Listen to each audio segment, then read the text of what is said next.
Ton ex est retourné avec son ex et tu ne sais pas comment faire. Alors là, c'est sûr, c'est une situation qui généralement est très déroutante. Je le vois dans mes coachings personnalisés, quand on me rapporte ce type justement de situation, je vois les gens qui se sentent un peu perdus. Alors déjà, une séparation, c'est pas simple, mais alors une séparation où on apprend que l'ex retourne avec l'ex, c'est quand même quelque chose d'assez compliqué à saisir. Dans cette vidéo, je vais donc t'expliquer les raisons qui peuvent amener ton ex justement à repartir avec son ex, ce qui peut amener ton ex finalement à décider de rester avec ton ex, ou à l'inverse, qui peut te donner les chances d'espérer que ton ex finalement décide de revenir. Je ne souhaite pas ni te conforter dans un sens ni dans l'autre, mais t'amener à avoir une objectivité pour que tu prennes du recul sur ta situation, que tu décides ensuite de faire ce qui te paraît le plus intéressant pour toi. En complément de cette vidéo, parce que je trouvais que c'était très approprié, je t'ai laissé la possibilité d'avoir accès à un mail où je te donne justement 5 raisons pour lesquelles les ex généralement reviennent toujours. Tu vas voir que tu vas peut-être te retrouver un petit peu là-dedans.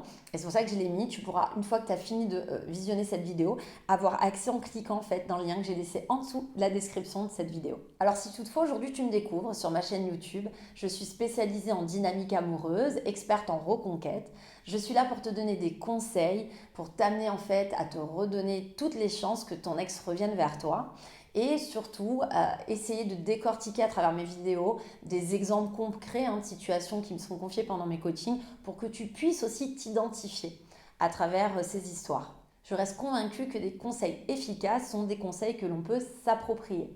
C'est pour ça que si ce n'est pas déjà fait, je t'invite fortement à t'abonner à ma chaîne qui te sera largement utile pour t'aider. Tu peux également cliquer sur la petite cloche des notifications. C'est très pratique, ça te permettra d'être averti en fait à chaque nouvelle sortie de mes vidéos. Alors ton ex décide de se séparer, tu apprends qu'en fait c'était pour retourner avec son ex. Il peut se passer quelque chose de très simple, c'est que même si ta relation se passait bien avec, d'ailleurs c'est ce que j'ai beaucoup dans mes coachings, j'ai beaucoup de personnes qui m'expliquent que pourtant la relation était top et que l'ex d'ailleurs témoigne qu'il n'a rien à reprocher donc à la partenaire et pour autant il est désolé mais il repart dans son ancienne relation. Et c'est ça qui est très troublant, c'est ce qui fait que les gens souvent perdent un peu les pédales et c'est d'ailleurs ce qui m'a donné envie de faire cette vidéo pour un petit peu lever le voile sur ce type de problématique. Donc comprends que aujourd'hui, même si ça s'est super bien passé entre vous, mais que ton ex y retourne, il peut y avoir un sentiment d'inachevé dans le passé. C'est-à-dire que c'est peut-être ton ex qui a été quitté et qui du coup aujourd'hui se retrouve avec une ou un ex qui revient le ou la solliciter. Et du coup, ton ex se retrouve confronté à un choix qu'il n'avait pas eu au préalable. Parce que l'ex étant parti, il avait dû accepter la décision, il ne pouvait pas faire autre chose. Et du coup, aujourd'hui, finalement, l'ex repointe le bout de son nez et ton ex est en train de se demander s'il n'y avait pas quelque chose qui n'était pas fini à l'époque et que ce ne serait pas du gâchis que de ne pas tenter de redonner une chance à cette histoire, qu'en plus, il n'avait pas forcément décidé d'arrêter de lui-même ou d'elle-même. Donc là, c'est un besoin en fait, de ne pas avoir de regrets qui va amener ton ex à retourner dans cette relation, alors qu'aujourd'hui, pourtant, on avait la sensation que tout allait bien entre vous.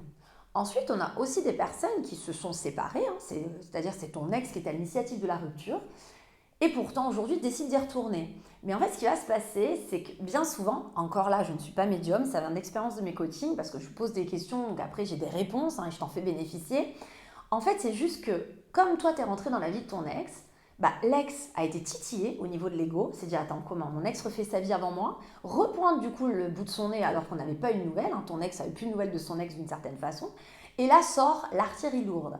C'est-à-dire qu'en fait on a affaire à un ex qui va à l'époque peut-être pas du tout se battre pour faire revenir la personne donc avec qui tu étais, euh, et qui là va sortir donc vraiment tout ce qu'il faut pour prouver à l'ex que finalement c'était une erreur, que finalement voilà c'est quelqu'un d'autre aujourd'hui, alors que tout ça n'avait jamais été fait avant. Et en fait tout est fait, c'est un petit peu de la manipulation, c'est triste, mais parce qu'il y a une piqûre à l'ego d'apprendre que l'ex refaisait sa vie, donc avec toi en l'occurrence, et du coup il y a quelqu'un qui est capable d'aller négocier, de redonner l'envie en fait à l'ex de réessayer avec. Donc là c'est aussi troublant parce que mes coachés me disent mais je comprends pas parce qu'en plus c'est lui qui avait décidé de rompre. Donc pourquoi est-ce qu'il y retourne? C'était quelque chose qui ne fonctionnait pas. Pourquoi y aller maintenant? Peut-être parce que comme toi tu es rentré dans sa vie aujourd'hui, l'ex s'est pris un coup de tollé, c'est une piqûre narcissique, c'est terrible mais on en est là. Et du coup, il est prêt à vendre monts et merveilles pour lui donner l'envie de revenir. Ensuite, tu as des cas de figure qui sont moins réjouissants, mais je ne suis pas là pour vendre du rêve, ce que je dis toujours sur ma chaîne, je suis là pour être authentique et vraiment réaliste. Il peut y avoir aussi que ta relation a finalement provoqué des difficultés. vous étiez en conflit, ou c'était pas si bien que ça entre vous deux. Donc toi, tu es plutôt dans un cas de figure où ton ex a quand même des reproches à te faire.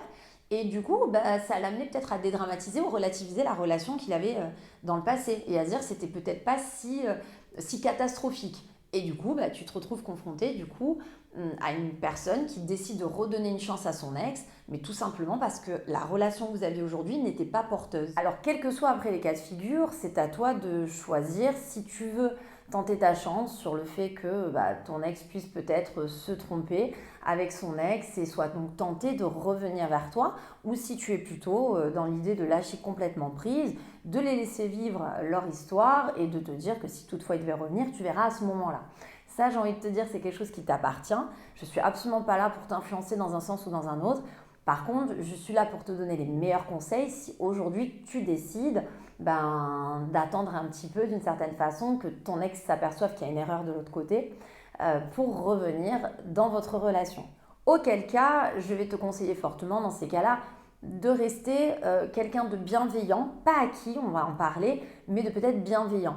Ça sert absolument à rien finalement de chercher à raisonner ton ex. Moi je le vois dans mes coachings, vous êtes un grand nombre à vouloir raisonner l'ex sur les erreurs, de vouloir y retourner parce que très souvent l'ex, vous avez parlé finalement de cet ex au préalable et du coup vous savez les raisons pour lesquelles il s'était séparé et du coup vous pensez être les meilleures personnes les plus à même en tout cas à pouvoir raisonner l'ex en lui disant attends tu m'as dit qu'elle ne s'occupait pas des enfants à l'époque mais tu y retournes, tu m'as expliqué que c'était quelqu'un de capricieux finalement voilà tu décides d'y retourner et en fait vous n'êtes absolument pas les personnes les plus appropriées pour tenir ce type de discours à ce moment là. Donc toi ce que tu peux faire c'est plutôt lâcher prise sur ce qui est en train de se passer, expliquer qu'aujourd'hui, toi, tu n'as rien à faire là-dedans, dans le sens où après tout, ton ex est suffisamment grand pour se rendre compte de si c'est utile d'y retourner, que toi, ça ne t'appartient pas, que tu lui souhaites même toute la chance qu'il puisse avoir dans la relation, et que toi, tu sors de ce jeu, parce que de toute façon, aujourd'hui, s'il décide de retourner avec ton ex, il ne peut pas être avec toi en même temps. Et donc, tu peux de ce fait te positionner en montrant à ton ex qu'il ne peut pas avoir le beurre et l'argent du beurre, mais pour autant, voilà, tu ne lui souhaites pas de mal, et tu n'es pas non plus à chercher à le raisonner à tout prix qu'il est en train de faire une erreur. Ensuite, ce qui est intéressant aussi, c'est que se montrer bienveillant, c'est justement de pouvoir rester à sa place sans être médisant ou médisante. C'est-à-dire que si vous entretenez des contacts, vous envoyez des textos de temps en temps pour prendre des nouvelles, écoute, j'ai envie de te dire tant mieux, parce qu'au moins, si jamais tu apprends quelque chose de négatif sur l'ex ou ça se passe mal, tu seras la première personne à être au courant. Et j'ai envie de te dire, ça te permettra peut-être de prendre un peu la température de comment c'est en train de se passer de l'autre côté. Mais d'un autre côté, il faudra aussi te protéger parce qu'il faudra faire attention à ce qu'il n'y ait pas non plus de débordement. C'est-à-dire qu'à un moment donné, ce qui appartient à l'ex, appartient à l'ex. Tu n'es pas là pour savoir ce qu'ils font, s'ils partent en week-end, qu'est-ce qu'ils ont prévu. C'est déjà très compliqué une séparation. Si en plus tu te rajoutes ça, je veux dire, c'est énergivore, tu vas te rendre encore plus malade. Et ce n'est pas le but. Aujourd'hui, tu n'es pas à espérer que ton ex revienne vers toi, mais pour te rendre encore plus malade que ce que tu l'es depuis le moment de la rupture. Donc là encore, ce côté bienveillant, c'est aussi de ne pas chercher à être peut-être trop curieux, curieuse dans ce qui est en train de se passer de l'autre côté. Vous échangez, vous avez des rapports cordiaux et c'est tant mieux, mais il ne faut pas non plus que ça aille trop loin, chacun reste à sa place. Ensuite, l'aspect de ne pas être acquis pour autant, c'est parce que tu peux imaginer que si aujourd'hui ton ex décide d'aller se confronter à cette histoire précédente, ok, mais toi tu ne peux pas lui donner la sensation, du coup tu l'attends parce que tu es convaincu que ça ne va pas marcher ou que si toutefois il venait à échouer, ou elle, je dis il ou elle, c'est compliqué, mais je parle pour les deux sexes, ça marche vraiment pour les hommes comme pour les femmes, ce que j'explique là. Mais si voilà ton ex est dans une situation aujourd'hui où il décide donc de s'investir à nouveau dans sa précédente histoire, ça le regarde, ça la regarde, mais que ça n'empêche que toi aujourd'hui, qui vivra verra aussi, c'est-à-dire que tu es quand même sur quelque chose où si tu veux la rencontrer, tu ne vas pas t'interdire de te lancer dans une nouvelle relation. Le but de faire ça, c'est même pas de provoquer ton ex ou de créer des rapports de force ou de la jalousie, c'est simplement de montrer à ton ex qu'il peut aussi passer à côté de quelque chose parce que en étant dans cette nouvelle relation, il prend finalement le risque quand même de te perdre si jamais ça ne marche pas avec cette relation. Donc finalement, il sera parti de quelque chose où ça se passait plutôt bien pour une relation qui ne fonctionne pas. Et au final, la relation qui marchait plutôt bien, il l'aura perdu aussi. Donc il est perdant de tous les côtés. L'intérêt de faire ça, c'est qu'au moindre dispute, de l'autre côté, ton ex prenne plus vite la responsabilité de se désengager et de comprendre qu'il est dans l'erreur. Si tu restes dans une posture d'attente, alors tu encourages ton ex en fait à continuer, à tenter, à réessayer. Et finalement, tu accélères pas du tout ta reconquête amoureuse. Au contraire, tu prends le risque qu'elle s'éternise. Donc pour résumer, oui, ne perds pas de contact. Tu peux entretenir certains liens. Tu restes par contre à ta place. Pas de beurre et d'argent du beurre pour ton ex. Tu es bienveillant ou bienveillante, mais pas acquis ou acquise. Et tu restes quand même centré aussi sur toi. Pour autant, malgré la situation, je te conseille fortement, plus que d'autres situations encore, de te fixer une deadline. Tu ne peux pas te dire que parce que du coup il va revivre quelque chose, tu peux te mettre en position d'attente dans ton esprit, je parle, pendant encore des mois. C'est compliqué, il va falloir aussi te protéger. Malheureusement, comme dans toutes les reconquêtes, il n'y a pas de garantie. Il y a autant de chances que ça refonctionne avec elle ou avec lui, qu'il y a de chances que ça ne refonctionne pas finalement. Et ça, il n'y a personne qui peut vraiment le savoir. Donc c'est pour ça qu'il faut te laisser la chance de regarder des contacts pour être quand même en mesure de sentir s'il y a quelque chose qui se passe mal de l'autre côté, si tu ressens que ton ex se rapproche bizarrement de toi, ou s'il commence à te lancer un peu des perches sur le fait que c'est compliqué. Enfin, tu peux ressentir des choses en gardant ces contacts. Et d'ailleurs, c'est à ça un petit peu que ça sert ces contacts, c'est que ça te permet de ne pas rester dans le flou, de ne pas rester à ne pas savoir. Parce que si tu décides d'attendre, c'est bien quand même que tu ressentes les choses. Si c'est plutôt mal engagé ou si au contraire, ils sont en train de se lancer dans quelque chose qui est en train de perdurer. Donc, le but aussi de la deadline, et là, je peux essayer de t'en donner une par expérience, tu peux compter un 3 mois, c'est raisonnable. Bien sûr, ton ex va retourner dans une relation, c'est pas en une semaine qu'il ou elle va être fixé, c'est pas possible, surtout que l'autre a dû lui proposer monts et merveilles. Il va bien falloir quand même se lancer dans la relation, la consommer, j'ai envie de dire, pour se rendre compte si oui ou non ça peut refonctionner. Donc, les premières semaines, au contraire, c'est plutôt la fantaisie de début, il ne faut pas s'attendre à quelque chose de très glorieux. Par contre, généralement, en 3 mois, l'ex a quand même le temps, ils se connaissent déjà, il ne faut pas oublier que ce n'est pas une nouvelle relation, c'est des gens qui sont déjà connus, qui ont déjà passé du temps ensemble. Donc en l'espace de 3 mois, on arrive à être fixé généralement si chasse au naturel est revenu au galop, ou si à l'inverse, il y a une relation qui finalement va beaucoup mieux et ils peuvent se retrouver. Donc toi, c'est important de te dire, voilà, peut-être qu'au bout de 3 mois, si tu sens qu'il n'y a rien qui a pris, si tu sens que les choses n'ont pas évolué, au contraire, tu apprends même qu'ils partent davantage en vacances ensemble, en week-end, ou que même l'ex a été à nouveau représenté à la famille, c'est triste, mais peut-être falloir penser maintenant que tu peux être heureux ou heureuse également de ton côté, mais ailleurs. Et donc lâcher prise finalement au niveau de cette reconquête.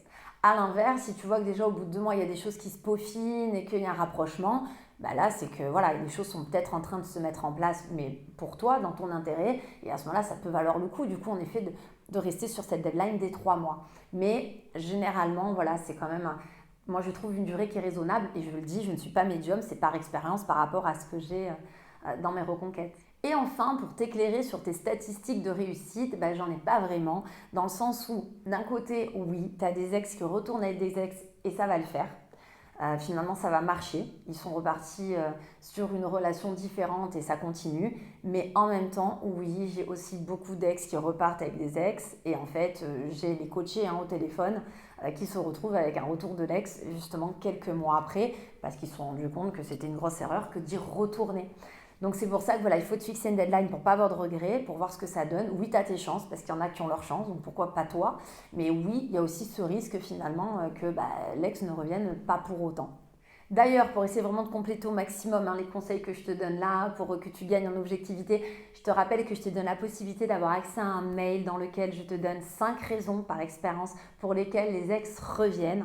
Donc voilà, il suffit de cliquer sur le lien qui se trouve en dessous de la description de cette vidéo. Si le contenu de cette vidéo t'a plu, pense au petit like d'encouragement, à t'abonner à la chaîne si ce n'est pas déjà fait en cliquant sur la petite cloche des notifications, très pratique pour justement ne perdre aucun conseil à venir. Et en attendant, je te dis à très bientôt pour la suite de mes vidéos.